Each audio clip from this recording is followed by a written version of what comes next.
परम पूज्य विद्या भास्कर जगत गुरु स्वामी वासुदेवाचार्य जी महाराज के ऑफिशियल यूट्यूब चैनल को सब्सक्राइब करें। जय श्रीमन नारायण। दिग्विजय यात्रा करेंगे, कली का भी निग्रह करेंगे। और कली का निग्रह कैसे किया, ये कहानी तो तुमको मालूम ही है कि धर्म रूपी सांड, बैल और गाय रूपिणी पृथ्वी ये राजा परीक्षित को दिखे, और इधर उसके ऊपर प्रहार कर रहा है धर्म रूपी वृषभ के ऊपर एक व्यक्ति। राजा परीक्षित ने पूछा, तुम कौन हो? तुम कौन हो? तो बोले, महाराज कौन हो ये तो पूछा ही नहीं। क्या पूछा? सबसे पहले तुम्हें सताने वाला कौन है? अपने से आत्मनाम गुरुर नाम नामाति कृपणस्य च, अपना नाम क्या लिया जाए। बोले, अच्छा ये बताओ तुम्हें सता रहा है कौन, ये बताओ। बोले, महाराज हमको कौन सता रहा है ये हम क्या बताएं। कुछ लोग कहते हैं कि ये सताए जाने का कारण दुख प्राप्त करने या सुख प्राप्त करने का कारण अज्ञान है, सुख दुख का कारण अविद्या है।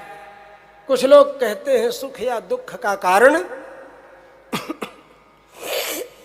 ग्रह गोचर है। ज्योतिषी लोग तो यही कहेंगे, वेदांती लोग अविद्या कहेंगे, अज्ञान कहेंगे। कुछ लोग कहते हैं सुख और दुख का कारण भाग्य है, कुछ लोग कहते हैं सुख और दुख का कारण ईश्वर है, कुछ लोग कुछ कहते हैं, कुछ लोग कुछ कहते हैं। महाराज दैव मन्ने परे विदु बोले है ना, केचित विकल्प वसनाम, ये कहता है धर्म। महाराज मैं क्या कहूं, कुछ समझ में नहीं आता है, तो आप ही समझ लो कि हमको सताने वाला कौन है। परीक्षित ने सोचा, इसको जो सताने वाला है ये महापापी है, कलयुग है, और ये कलयुग हो या न हो लेकिन ये पापी तो है, इतने कल्पना कर लिया। तो पूछा ना जब, तब बताया ना कि मैं कौन हूं। लेकिन इतना तो परीक्षित भी जानते थे, गर्भ में भगवत साक्षात्कार करने वाले राजा परीक्षित, गर्भ में भगवत साक्षात्कार करने वाले कहते नहीं, तो हम पेटे से सीख करके आए हैं, गर्भ से ही सीख के आए हैं। तो गर्भ से ही भगवान के द्वारा सुरक्षित रहने वाले परीक्षित जी, समझने में देर नहीं लगी। बोले, ये पापी है और पापी के पाप का वर्णन करने वाले को भी पाप लग जाता है, पापी का नाम लेने वाले को भी पाप लग जाता है। यही धर्म है कि पापी का नाम नहीं लेना चाहिए, पापी के पाप का वर्णन नहीं करना चाहिए। आजकल तो चुस्की ले ले करके पापी का पाप सुनते हैं और पापी का पाप वर्णन करते हैं, उसी पर डिबेट होता है उस पापी के पाप का, उस पापी के पाप की वकालत भी होती है, उस पापी के पाप की आलोचना भी होती है डिबेट में, प्रतियोगिता में। पापी के पाप का वर्णन करने से भी पाप लगता है, इसलिए तुम पापी का नाम नहीं ले रहे हो। इससे सिद्ध होता है कि तुम साक्षात धर्मम ब्रवीषि धर्मस्त्वम, यही परीक्षित जी कहते हैं, तुम धर्म बोल रहे हो इसलिए तुम धर्म हो। और कलयुग से कहते हैं मेरे राज्य में मत रह। बोले, महाराज तो कहाँ तक तो मैं भागूं, सब जगह तो आप ही का राज्य है, मैं जाऊं तो जाऊं कहाँ? बताओ, कोई जगह तो हमको बता दो, क्योंकि जहां मैं जाऊंगा वहीं आपका ये बाण हमको दिखलाई पड़ता रहेगा जो आपने धनुष पर चढ़ा रखा है। इसलिए महाराज कृपा करो हमारे ऊपर, कोई जगह तो हमको बता दो। बोले, अच्छा। तो फिर उन्होंने 4 जगहें बतलाई, मधुशाला, बधुशाला, बद्धशाला, द्यूतशाला। मतलब शराब घर में तुम रहो मद के साथ, द्यूतशाला माने जुआ घर में रहो तुम लोभ के साथ, बधुशाला मतलब वेश्यालय में रहो, कोठा पर रहो तुम, वेश्या के यहाँ तुम जाकर रहो, काम के साथ। और वधशाला मतलब कसाई खाना, जहां वध होता है पशुओं का, वहां तुम क्रोध के साथ रहो। तो काम, क्रोध,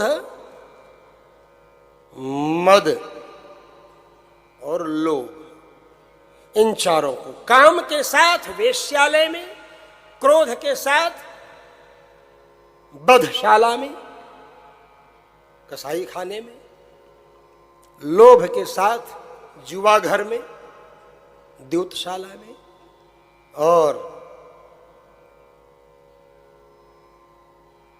मद के साथ शराब खाने में, शराब घर, मैं खाना बोलते हैं उसको, मधुशाला बोलते हैं, वाइन शॉप भी बोलते हैं आज की भाषा में तो लोग।